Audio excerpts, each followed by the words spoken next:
All right, this Wisconsin company, this company says it's about to become the first in the U.S. to offer microchip implants to its employees. You heard that right. Microchip implants under the skin. Josh Rosenthal joins us live from just up the hall to explain this. He's in the building with us right now. Josh, what's this all about? That's right. So, Lindsay, just outside of the studio here, we've got a few of these vending machines. Now, we all know how these work, right? You walk up, you put your dollar in, you get your bag of chips. Well, as I learned today, these machines are quickly becoming very old-fashioned, and in fact, just how old-fashioned may surprise you.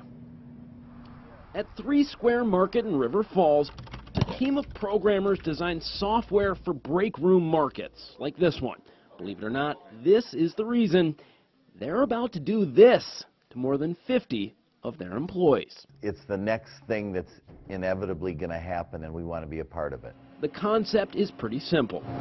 Just like how you can buy something nowadays using your phone, what if you could use a microchip inside your hand instead? Todd, you're going to show us how this could potentially work. Yes, basically what this is considered is a break room market in an office complex. We'll come up, scan the item, we'll hit pay with credit card,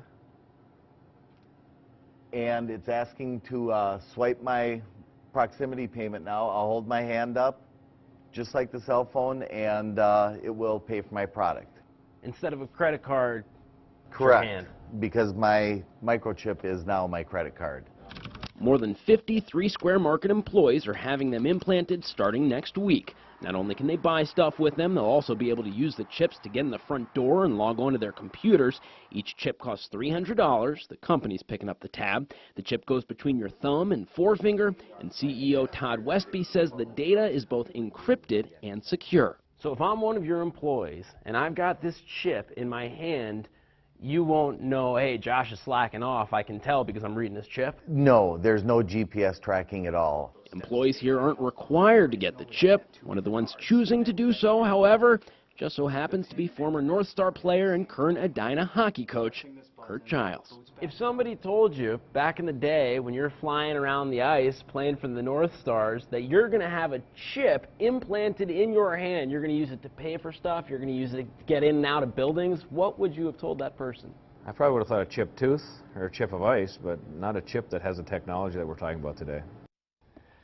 Okay, now, in case you're wondering, Lindsay, each one of these chips, it's about the size of a single grain of rice. It's tiny, just one little grain of rice. And now, get this. If you get one of these implanted into your hand and you want to get rid of it, you know how you do that? For real, they tell me you just pop it out.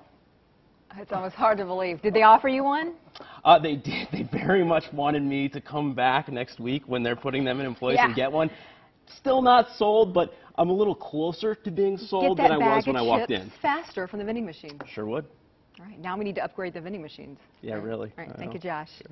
All right, this may be the first time a U.S. company is using the technology, but it's already being used in Europe. A company in Sweden offered more than 100 employees the opportunity to get those microchips earlier this year.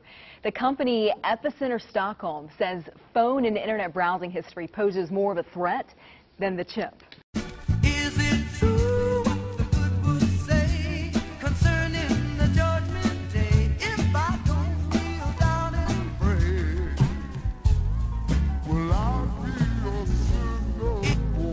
So these niggas up there in 1941, man, I gotta keep bringing them up.